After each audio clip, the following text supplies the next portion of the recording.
मनसे नेते अविनाश जाधव आपल्यासोबत जोडले गेलेले आहेत. काय सांगाल, कालचा जो मेळावा होता त्यामध्ये अनेक उदाहरणं समोर आली आहेत. मात्र त्यामध्ये पाहायला गेलं तर ज्या शाळा आहेत त्या बंद पाडू असं देखील बोलले होते. मात्र या संदर्भात नितेश राणेंचं म्हणणं आहे की मदरसा पहिले बंद पाडा, आणि या संदर्भातली तुमची भूमिका काय? मला असं वाटतं की साहेबांचं वक्तव्य तुम्ही नीट तपासून पहा. साहेबांचं असं मत आहे की 1ली ते 5वी तुम्ही जर हिंदी सक्ती केलीत तरची गोष्ट सन्माननीय राजसाहेबांनी केली आहे. जर तुम्ही हिंदी सक्ती केली नाही तर असा कुठला विषय येणारच नाही. आणि नितेश राणे जे म्हणतायत की मदरसा बंद करून दाखवा, माझं मत आहे की सरकार तुमचं आहे, सत्ता तुमच्याकडे आहे, पहिली तुम्ही ते सुरुवात करा. सगळी कामं जर आम्ही करायची असतील तर तुम्ही काय फक्त पैसे ओरबडणार का?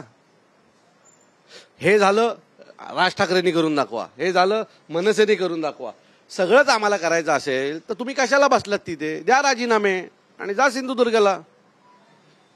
आमचं जे काम आहे ते आम्ही करतोय, तुमचं काम आहे ते तुम्ही करा. ज्या ज्या वेळेला योग्य जे बंद करायचं ना ते आम्ही बंद करूच. महाराष्ट्रात हिंदी सक्ती चालणार नाही. त्यासाठी तुम्हाला कुठल्याही दिशेला ते घेऊन जायचं ते घेऊन जा. आम्हाला माहिती आहे तुम्ही कुठल्या दिशे, नितेश राणे सगळं कुठल्या दिशेला घेऊन चाललेले आहेत.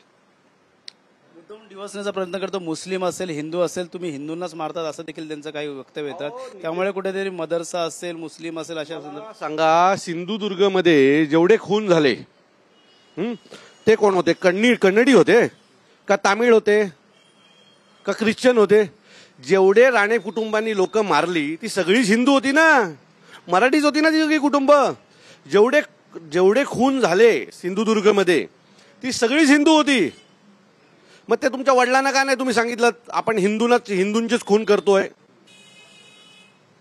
त्यामुळे काय बोलता, कधी बोलता, कोणाच्या सांगण्यावरनं बोलता? ज्यांनी सांगितलंय तुम्ही एकदा विचार तर करा मी काय बोलतोय. किती दिवस भांडी घासणार ना? म्हणजे पद टिकवण्यासाठी भांडी गाठणारा महाराष्ट्रातलं एक मोठं उदाहरण आहे की न विचार करता समोरनं आलेली स्क्रिप्ट वाचून दाखवतो. येणाऱ्या काळात विकासाचा मुद्दा सोडून जातीय धर्मीवरनं अशा प्रकारचे वाद उफाळून येण्याचं काम कुठेतरी करतात का अशा प्रकारचे मंत्री असतील? भारतीय जनता पक्षाची तीच इच्छा आहे की हिंदू मुसलमान अशी भांडणं या महाराष्ट्रात लागावी. आणि त्यासाठीच नारायण राणेंचे जे पुत्र आहेत, राणे साहेबांचे पुत्र नितेश राणे, त्यांना या लोकांनी सोडलेलं आहे. ते सतत काही घडलं की दाढीवाले, टोपीवाले, मदरसे यांच्या पुढे त्यांना काही दिसतच नाही. मला वाटतं झोपेत पण त्यांना दाढीवाली, टोपीवाली, मदरसे हेच दिसत असतील. मदरशांमध्ये तुम्हाला असं वाटतंय की मदरसे बंद करायला हवेत ना आम्ही, मग मदरशांना तुम्ही देणग्या कशाला देताय? मदरशांमध्ये शिकवणाऱ्यांना 16,000 रुपये तुम्ही पगार का देताय? सरकारने पहिलं हे बंद करावं आणि नंतर मग उरलेल्या गोष्टी आम्हाला बंद करायला सांगायला यावेत. त्याच पाठोपाठ भाजपचे नितीश दुबे असतील, मनोज तिवारी असतील, त्यांचे देखील आता आरोप प्रत्यारोप होताना दिसतात. दुबे म्हणतात की मी राज ठाकरेंना हिंदी बोलायला प्रवृत्त केलेलं आहे, डुबडुब के मारोगे असं त्यांनी सवाल उपस्थित केला होता. त्यामुळे माझं मत आहे की सन्माननीय राजसाहेबांचं कालचं भाषण जर तुम्ही सगळ्यांनी नीट ऐकलं असेल तर तुम्ही पुन्हा एकदा नीट ऐका. साहेब काय बोललेत तुम्हाला कळेल. खरं तर हे बिहार, पटना, उत्तर प्रदेश इथे बसून महाराष्ट्रावर का बोलतात? आता मागच्या जेवढ्या घटना आहेत त्यात कुठल्या उत्तर भारतीय माणसाला आम्ही मारलंय? म्हणजे मागच्या ज्या काही महाराष्ट्रात घटना घडल्यात त्या व्यापाऱ्यांच्या बाबतीमध्ये आहेत ना, त्यात कुठल्या उत्तर भारतीय माणसाला मारलंय?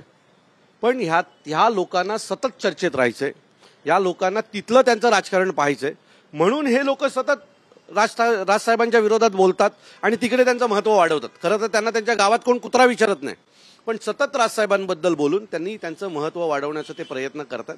मला असं वाटतं की महाराष्ट्रातली जनता हुशार आहे. आम्ही महाराष्ट्रातली जनता आमच्याबद्दल काय बोलतो ना हे पाहतो. ते बाहेरनं येणारे कुत्रे काय भुगतात त्यांच्यावर आमचं जास्त लक्ष नाही. फडणवीस याबद्दल काही बोलत नाहीये. पाहायला गेलं तर वारंवार राज ठाकरे यांना डिवचण्याचा प्रयत्न होत आहे. मग खरं तर देवेंद्र फडणवीसजी महाराष्ट्राचे मुख्यमंत्री आहेत आणि जर महाराष्ट्राचा कोणी अपमान करत असेल, महाराष्ट्राच्या बाबतीत वाईट बोलत असेल, मागच्या वेळेला तो म्हणाला महाराष्ट्र की रोटी हम लोग देते, तर याच्यानंतर जर महाराष्ट्राच्या मुख्यमंत्र्यांना वाटत नसेल की हे चुकीचं आहे तर मग मला असं वाटतं की महाराष्ट्रातल्या लोकांनी तरी काय यांच्या पाठीशी उभं राहावं ना. जर यांना महाराष्ट्राबद्दल, मराठीबद्दल सन्मान नसेल तर आम्ही यांचा सन्मान का करायचा असा प्रश्न पडतो. त्याचबरोबर मुनगंटीवारचं देखील वक्तव्य की ठाकरे ब्रँड राहिला नाही. मला वाटतं मुनगंटीवारांनी कधीतरी अपक्ष निवडणूक लढून पाहावी, त्यांचं डिपॉझिटही दखतं होईल. चंद्रपूरमध्ये एका बाईने त्यांना आता पाडलंय, खासदार केलं जेव्हा ते मंत्री होते. त्यामुळे आपण काय बोलतो, कोणाबद्दल बोलतो, मी खात्रीने सांगतो की मुनगंटीवारांची कुटुंब पण ठाकरे ब्रँडला त्यावेळेला मतदान करत असेल. हे आम्हाला सांगणार आम्ही काय करायचं. अहो यांचं राजकारण 2012 पर्यंत ठाकरेंमुळे चाललं, ते आम्हाला शिकवतं. ठाकरे ब्रँड राहिलं की नाही, येणाऱ्या पुढच्या निवडणुका तुम्हाला दाखवतील की ठाकरे ब्रँड आहे की नाही. काय वाटतं येणाऱ्या निवडणुका तुम्ही म्हणता ठाकरे ब्रँड होणार काय, मात्र मराठी अमराठी आणि व्यापारी हाच मुद्दा पुन्हा उपस्थित होणार, जाती धर्माचा देखील? आम्हाला या सगळ्यात इंटरेस्ट नाही. तुम्ही आमच्या अंगावर आलात तर आम्ही शिंगावर घेणार. आम्ही जातो का तुम्हाला सांगायला. आता परवाची घटना, आम्ही पेढा द्यायला गेलो होतो ना, तुमच्याच चरबी होती की तुम्ही म्हणाला तिथं हिंदी चलतीये. आम्ही प्रेमाने पेढा द्यायला गेलो होतो तुम्हाला. जर तुमच्यात चरबी असेल आणि तुम्ही आमच्या अंगावर येणार असेल तर प्रत्येक वेळेला आम्ही तुम्हाला शिंगावर घेतल्याशिवाय राहणार नाही. नक्कीच हे होते मनसे नेते अविनाश जाधव. त्यांनी सांगितलं येणाऱ्या महानगरपालिका निवडणूक पाहायला गेलं तर जर मराठीचा प्रश्न जर उभा झाला तर मनसेच्या अंगावर आले तर आम्ही पुन्हा शिंगावरती घेऊ असं त्यांचं म्हणणं आहे. त्यामुळे येणाऱ्या काळात आता कशा प्रकारची लढाई मराठी आणि मराठीची असणार हे देखील पाहणं गरजेचं राहणार आहे. कॅमेरा रोशनसह गणेश सोरा, TV9 मराठी, ठाणे.